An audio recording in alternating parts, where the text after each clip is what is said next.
एक दिन राजकुमार सिद्धार्थ अपने चचेरे भाई देवदत्त के साथ बाग में घूमने के लिए गए। जहाँ सिद्धार्थ कोमल दिल का था, वहीं देवदत्त झगड़ालू व कठोर था। सिद्धार्थ की सभी प्रशंसा करते थे, देवदत्त की प्रशंसा कोई नहीं करता था। इसलिए देवदत्त मन ही मन सिद्धार्थ से जलता था। जहाँ वे दोनों घूम रहे थे, उनसे थोड़ी ही दूरी पर एक हंस उड़ रहा था। उस हंस को देखकर सिद्धार्थ बहुत प्रसन्न हो रहा था। तभी देवदत्त ने कमान पर तीर चढ़ाया और हंस की ओर छोड़ दिया। तीर सीधा जाकर हंस को लगा। वह हंस घायल हो गया और छटपटाकर नीचे गिर गया। सिद्धार्थ ने दौड़कर उस घायल हंस को उठाया। उसने हंस के घायल शरीर से बह रहे लहू को साफ किया और उसे पानी पिलाया। तभी देवदत्त वहाँ आ पहुँचा। उसने क्रोध से सिद्धार्थ को देखा और बोला, इस हंस को चुपचाप मुझे दे दो सिद्धार्थ, इसे मैंने तीर मारकर नीचे गिराया है। नहीं, सिद्धार्थ ने हंस की पीठ सहलाते हुए उत्तर दिया, मैं इस हंस को तुम्हें नहीं दूंगा। तुम निर्दयी हो। तुमने इस निर्दोष हंस की ओर तीर चलाया है। यदि मैं इसे न बचाता तो इस बेचारे की तो जान ही चली जाती। देखो सिद्धार्थ, देवदत्त ने उसे घूर कर बोला, यह हंस मेरा है। इसे मैंने तीर मारकर नीचे गिराया है।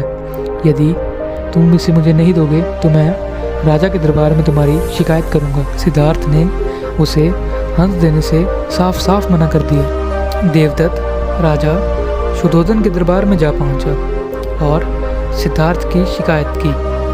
शुद्धोधन ने उसकी शिकायत को ध्यानपूर्वक सुना, फिर सिद्धार्थ को बुलाया। कुछ ही देर में सिद्धार्थ हंस को लेकर राजा के दरबार में उपस्थित हो गया। राज दरबार के ऊंचे सिंहासन पर राजा बैठे थे। आसपास के नीचे आसनों पर राज्य मंत्री तथा अन्य पदाधिकारी बैठे थे। कई सैनिक हथियार लिए द्वार के निकट खड़े थे। शुद्धोधन के संकेत करने पर देवदत्त सिर झुकाकर बोला, महाराज, जो हंस इस समय सिद्धार्थ के पास है वह मेरा है। इसे मैंने तीर मारकर नीचे गिराया था। सिद्धार्थ ने इसे उठाकर इस पर अपना अधिकार जमा लिया है। यह हंस मेरा है, कृपया इसे मुझे दिलाया जाए। राजा ने सिद्धार्थ की ओर देखा और बोलने का संकेत किया। सिद्धार्थ ने सिर झुकाकर शांत स्वर में कहा, महाराज, यह हंस निर्दोष है। यह बिना किसी को कोई कष्ट दिए उड़ा जा रहा था। देवदत्त ने इसे तीर मारकर नीचे गिराया है। मैंने इसका उपचार किया है, इसके प्राण बचाए हैं।